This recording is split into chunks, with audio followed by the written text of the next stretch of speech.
Olá, estamos aqui no canal da Primeira Igreja Batista da Freguesia e você mais uma vez é o nosso convidado aqui a ouvir a mensagem do Evangelho. Nós estamos aí há 3 semanas falando sobre Pedro, um pouquinho da história, dos desafios de Pedro, de algumas passagens importantes onde Deus foi moldando a vida deste homem, transformando a vida deste homem. Vale a pena frisar que por mais que nós consideremos esses homens como vultos sagrados, quase angelicais, esses homens eram pessoas comuns que aceitaram o chamado, aceitaram o desafio, passaram a ser seguidores de Cristo e assim, por essa atitude de engajamento, eles foram transformados nos homens que são. Então é um processo que Deus ele pode realizar na vida de todos nós. Não para que sejamos vultos, não estou dizendo isso, mas para que sejamos transformados por Ele. É importante entender isso.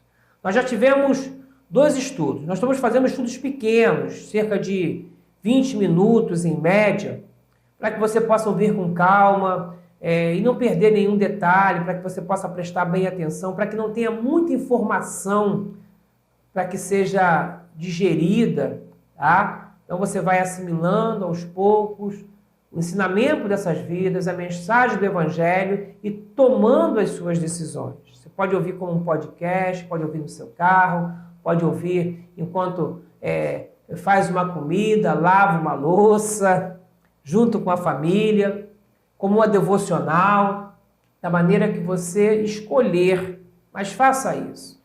E se essas mensagens têm falado ao seu coração e você entende que ela pode ser útil para outra pessoa, compartilha também.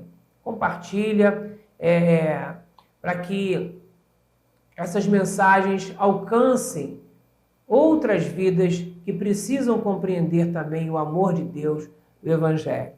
Você também pode comentar, às vezes é importante para a gente ter um feedback e entender se estamos no caminho certo, né?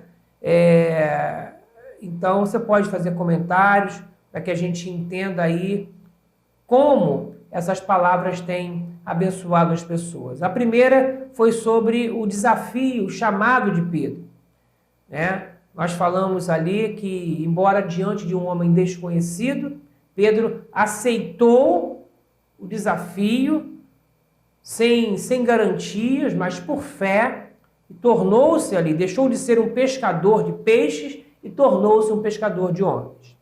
Depois, nós falamos sobre a grande confissão de Pedro. Quando Jesus pergunta sobre quem ele era, os discípulos diziam que ele era João Batista, Elias, Jeremias. Mas Pedro diz: Tu és o Cristo, o Filho do Deus vivo. E eu falei na oportunidade sobre o que é ser um cristão, né? Um ato individual, uma experiência individual e voluntária. E se você ainda não fez a sua decisão pessoal, faça a sua decisão pessoal de seguir a Jesus Cristo, tá?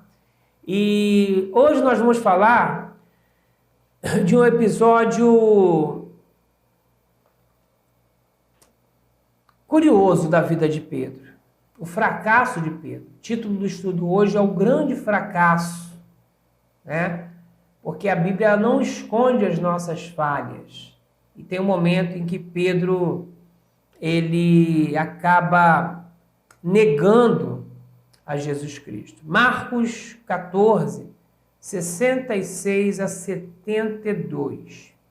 Diz assim: Ora, estando Pedro embaixo no átrio, chegou uma das criadas do sumo sacerdote e, vendo a Pedro, que estava aquietando, encarou e disse: Tu também estavas com o Nazareno, esse Jesus. Mas ele negou, dizendo: Não sei nem compreendo o que dizes. E saiu para o alpendre. E a criada, vendo, começou de novo a dizer aos que estavam ali: Esse é um deles. Mas ele negou outra vez. E pouco depois, os que ali estavam disseram novamente a Pedro: Certamente tu és um deles, pois também é galileu. Ele, porém, começou a praguejar e a jurar: Não conheço este homem de quem falais. Nesse instante, o galo cantou pela segunda vez, e Pedro lembrou-se da palavra que lhe dissera Jesus: Antes que o galo cante 2 vezes, 3 vezes me negarás. E caindo em si, começou a chorar. Eu quero abordar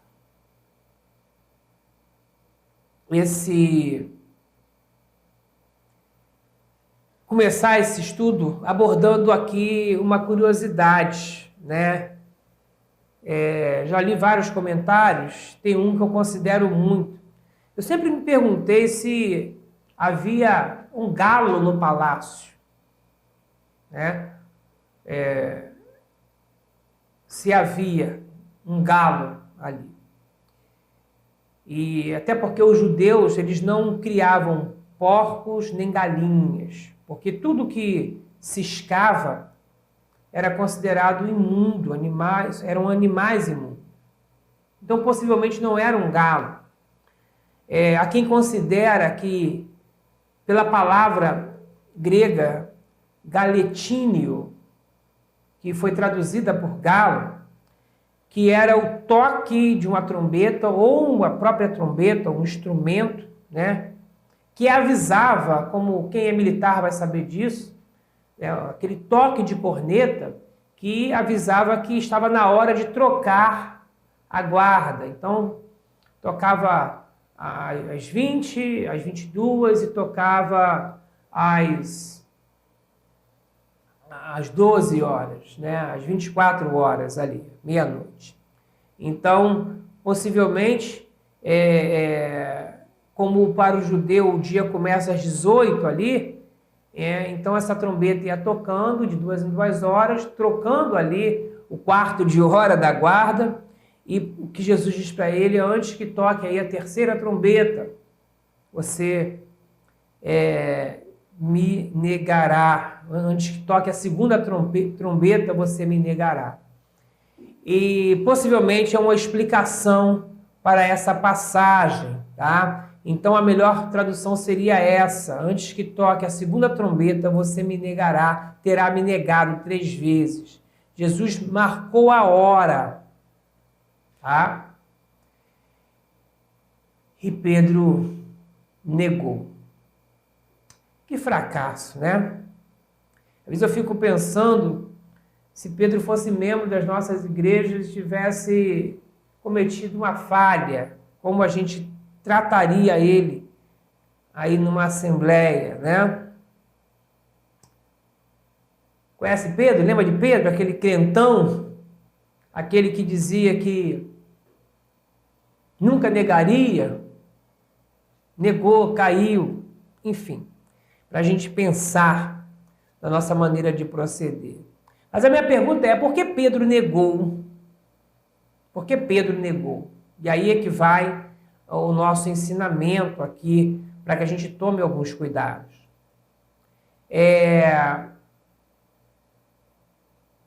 Eu diria que por orgulho. Talvez por se achar melhor que os outros. Por se achar mais espiritual, mais crente. No estudo passado, eu falei que ele foi o primeiro a fazer a confissão: Tu és o Cristo, o Filho de Deus vivo, o único a fazer aquela confissão. Houve discípulo que confessou Cristo depois da ressurreição, como Tomé. E Pedro não. Pedro, ele era ali que fazia talvez as melhores declarações de fé, muito próximo de Jesus. Olha só o que Pedro diz em Marcos 14, 29 e 30. Jesus conversava com os discípulos e disse que talvez um deles negaria a Cristo. E Pedro disse assim, Marcos 14, 29. Ainda que todos te neguem, nunca, porém, eu. Replicou-lhe Jesus, em verdade te digo hoje, nesta noite, antes que o galo cante 2 vezes, 3 vezes tu me negarás. É impressionante aqui, porque Pedro não apenas declarou que não negaria, que nunca falharia. Ele disse, ainda que todos falhem, ainda que todos neguem, eu não vou negar. Ainda que todos caiam, eu jamais vou cair. Eu chamo de orgulho essa empáfia de se considerar melhor que os outros, uma das quedas, uma das razões da queda de Pedro, porque ele se julgou mais que os outros. Queridos, ninguém é melhor do que ninguém. Quer um conselho? Nunca se ache melhor do que o outro, porque não somos melhores do que ninguém, nem mesmo melhores que as pessoas que não conhecem a Cristo. Pelo menos eu não sou. Eu leio a Bíblia, eu oro, eu estudo, eu tenho aí alguns anos na igreja, eu sou pastor, procuro seguir os preceitos de Cristo e ainda assim eu cometo erros. Cometo muitos erros falhas mesmo, pela minha limitação, pela minha humanidade. Imagine então quem não conhece a Cristo. Então eu posso me julgar melhor que alguém? Não, não posso. Se conhecendo a verdade, nós erramos. Se conhecemos a verdade, às vezes somos tomados por alguma reação emocional que às vezes nós desconhecemos, se perdemos o controle. Como nós podemos presumir que somos melhores que as pessoas que não conhecem a Cristo? Nós temos que pregar para eles com misericórdia. Às vezes nós falamos o mundo lá fora, os pecadores, como se nós não fôssemos. As pessoas do mundo. Gente, que mundo? Que mundo você vive? Então, tem gente que ouve o evangelho desde que nasceu. E ainda assim é fofoqueiro, é mentiroso, fala mal dos outros. A única diferença que nós temos, nós cristãos, das demais pessoas, é que nós temos Cristo. E se ele não fosse tão misericordioso com a nossa vida, a verdade é que nós já teríamos sido consumidos. É o que diz a palavra de Deus. Então, se você quer ter uma vida em que você não corra perigos de cair, primeira coisa, não se coloque num pedestal, não se ache acima de ninguém, porque aquele que está de pé, diz a palavra, cuide que não caia. O apóstolo Paulo ensina isso. Então, a primeira razão do fracasso, da queda de Pedro, da negação de Pedro, foi esse orgulho que ele tinha. Segunda coisa, segunda causa da queda de Pedro. da negação de Pedro. A falta de aplicação espiritual, o descuido, o desleixo que às vezes nós temos com coisas importantes, como ler a Bíblia, oração e congregar. Tá? Nós vimos na passagem inicial que Pedro estava sozinho no palácio, foi dar um rolé. Tá? Cuidado com isso. E talvez começou a se esfriar um pouco. Mas eu quero chamar a atenção para Marcos 14, de 34 a 38, para falar sobre essa falta de aplicação espiritual, esse descuido que às vezes nós temos. Diz assim, Marcos 14, 34 a 38. E disse-lhes: a minha alma está triste até a morte, ficai aqui e vigiai. E adiantando-se um pouco, prostrou-se em terra e orava para que, se fosse possível, passasse dele aquela hora. Jesus, né? E dizia: Abba, Pai, tudo te é possível. Afaste de mim esse cálice. Todavia não seja como eu quero, mas como tu queres. Voltando, achou-os dormindo. E disse a Pedro: Simão, dormes? Não pudeste vigiar uma hora? Vigiai e orai, para que não entreis em tentação. O espírito, na verdade, está pronto, mas a carne é fraca. Impressionante aqui o que acontece nesse momento importante da vida de Jesus e o comportamento dos discípulos, principalmente Pedro. Percebe que Jesus faz um pedido aos discípulos. Ele diz que a minha alma está triste, angustiada até a morte. Era o momento mais difícil da vida de Jesus. E ele pede: fique aqui e orem. Vigiem, fique aqui e me dê uma cobertura de oração. É o único momento da vida que Jesus precisou de cobertura espiritual, que ele declara, ele precisou de oração. E os discípulos falharam. Alguma coisa aconteceu aqui que Pedro recebe um destaque sobre isso, porque ele chega para Pedro e diz: Simão, dormes? Você não pode vigiar uma hora. Você não pode interceder por mim uma hora. Você não pode orar uma hora. No momento mais angustiante da vida de Jesus, né? Ele pediu: orem por mim.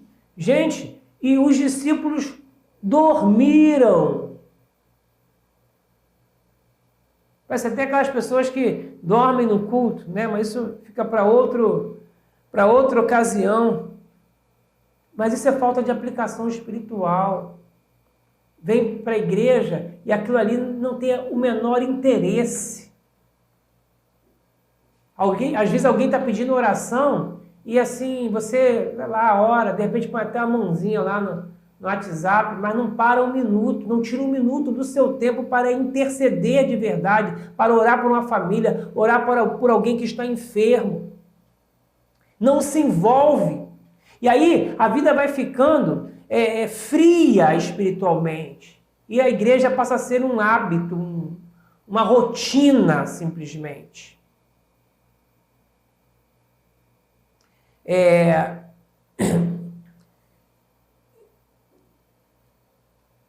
Quando eu falo sobre falta de aplicação espiritual, tá?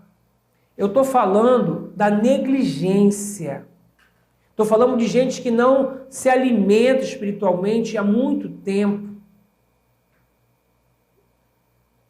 Estou falando de quem não participa das reuniões de oração, de quem não ouve as mensagens no canal. Estão nem aí. Quanto tempo você não participa da escola dominical ou do culto?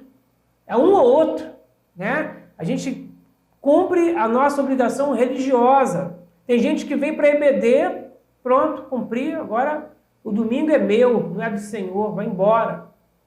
Tem gente que não vem na EBD, vem para o culto e não participa das outras atividades da igreja, porque não quer. Tem gente que não tem tempo, tem gente que pode estar trabalhando, é outra questão.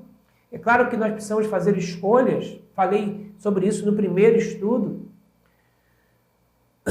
mas eu estou falando de falta de aplicação espiritual, de não se alimentar diariamente, de não ter uma vida devocional, de não ser capaz de ler a Bíblia durante uma hora, de orar durante algum tempo. Efésios 5,14 diz assim: pelo que diz, desperta tu que dormes, e levanta-te dentre os mortos, e Cristo te iluminará.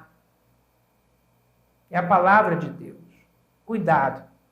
Se você hoje não tem mais vontade de ler a Bíblia, não tem mais vontade de orar, começa a orar e se esquece, dorme, acorda no dia seguinte, nem sabe o que estava orando, a sua vida espiritual pode estar se esfriando, e isso pode ser um passo para a sua queda, um passo para que você negue Cristo, como aconteceu com Pedro, tá bom? E há uma terceira causa da negação, da queda de Pedro. As más companhias. Lemos no texto que ele estava lá no palácio, né? E estava com outras companhias, não estava ali com os discípulos. Ele é visto, então, e talvez por estar ali com outras pessoas, acabou negando, dizendo que não conhecia Cristo. Tá? Ele não estava com os seus irmãos em Cristo, estava com os zombeteiros, né? Estava, como diz o Salmo, na roda dos escarnecedores. E aí eu falo para todos, né? Mas a gente sempre aconselha mais os jovens, cuidado de quando a gente está com a galera lá fora, com a galera da escola, tá? É importante estar com eles, influenciando, sendo a luz, sendo sal. Ah, mas eu sou o único cristão da turma, não tem problema, sal é isso. Sal é aquela pitadinha que dá o tempero. Se você é sal, as pessoas vão fazer qualquer coisa, mas quando chegar perto de você, vão te respeitar, dizendo, olha, aqui, não fala isso perto do fulano, não. E quando eles precisarem de algo na vida, quando passarem por crise, vão se lembrar de você. Vão lhe procurar, vão lhe pedir ajuda, mesmo sendo você um jovem. Então, testemunhe, jovem. Cuidado, né? Para não se conformar com aqueles que estão à sua volta. Tá? 1 Coríntios 15, 33 diz, não vos enganei, as más companhias corrompem os bons costumes. Cuidado com as más companhias. Cuidado com o mal. Cuidado com o mal.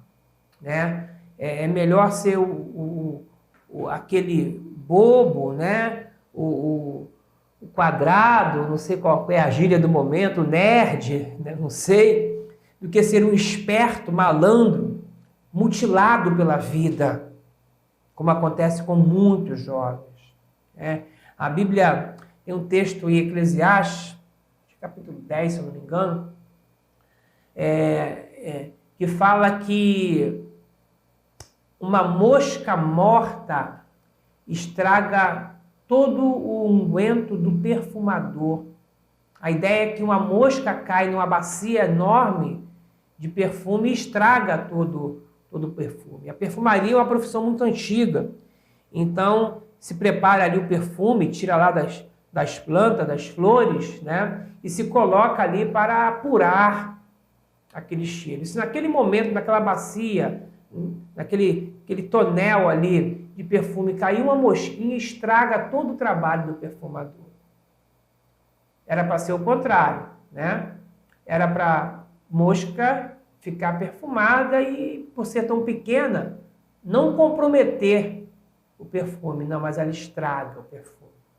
Ou seja, o mal, ele é tão contundente que basta um pequeno contato. Às vezes basta 10 minutos de conversa com quem não presta para que uma pessoa se corrompa completamente, se desvie completamente. Costumo dizer que ninguém pega a saúde, a gente pega a doença, né? Se você estiver aí sarado com vitamina B, D em dia, vitamina C, tudo certinho, né? As pessoas não chegam perto de você e ficam boas. Mas se você ficar perto de alguém que está aí com resfriado, com a gripe, com Covid, o mal ele é transmitido. Então, não se pega a saúde, não se fica sarado por estar perto de alguém sarado, mas se fica doente por conviver com pessoas doentes. E espiritualmente é a mesma coisa. É a mesma coisa. Portanto, cuidado com o mal, cuidado com o mal, cuidado com as más companhias, né? Para fazer o que é errado, sempre tem alguém, tá? Para dar uma força. E cuidado com isso. 2 de Pedro 3,17 diz assim: vós, portanto, amados, sabendo isso de antemão, guardai-vos de que pelo engano dos homens perversos sejais juntamente arrebatados e descaias da vossa firmeza. Pedro aqui diz, cuidado, ele aprendeu a lição, né? Cuidado, né? Guardai-vos de que pelo engano dos homens perversos sejais justamente arrebatados. Então o mal te arrebata e descaias da sua firmeza. Ele está falando para alguém que era firme, mas por causa da perversidade dos homens, pode ser arrebatado da sua firmeza. Salmo 1 vai dizer, bem-aventurado o homem que não anda segundo o conselho dos ímpios, nem se detém no caminho dos pecadores, nem se assenta na roda dos escarnecedores. Então, esses foram os motivos da queda, da negação de Pedro. Vou recapitular aqui para a gente concluir. O primeiro motivo foi o orgulho. Pedro se achou melhor que os demais. Ainda que todos te neguem, eu jamais. Foi ele mesmo que caiu.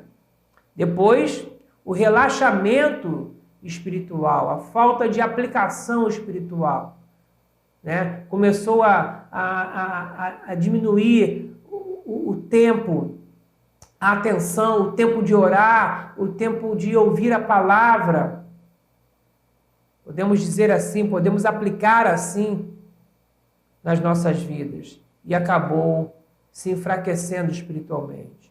E o terceiro, as más companhias que acabaram desviando Pedro. Isso pode acontecer com qualquer pessoa. Portanto, o estudo de hoje traz esse alerta, esse cuidado que nós precisamos ter. Cuidado com quem você anda, cuidado se você tem ficado desanimado de estar na igreja.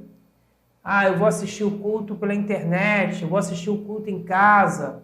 Né? Isso são elementos complementares. Hoje nós temos ferramentas que podem nos alimentar durante a semana, mas não devem substituir o ato de congregar, de estar com Cristo, de forma alguma. Cuidado para que o mal, para que os homens perversos não arrebatem você da sua firmeza. Que Deus possa ter misericórdia das nossas vidas e que Deus possa continuar cuidando de nós.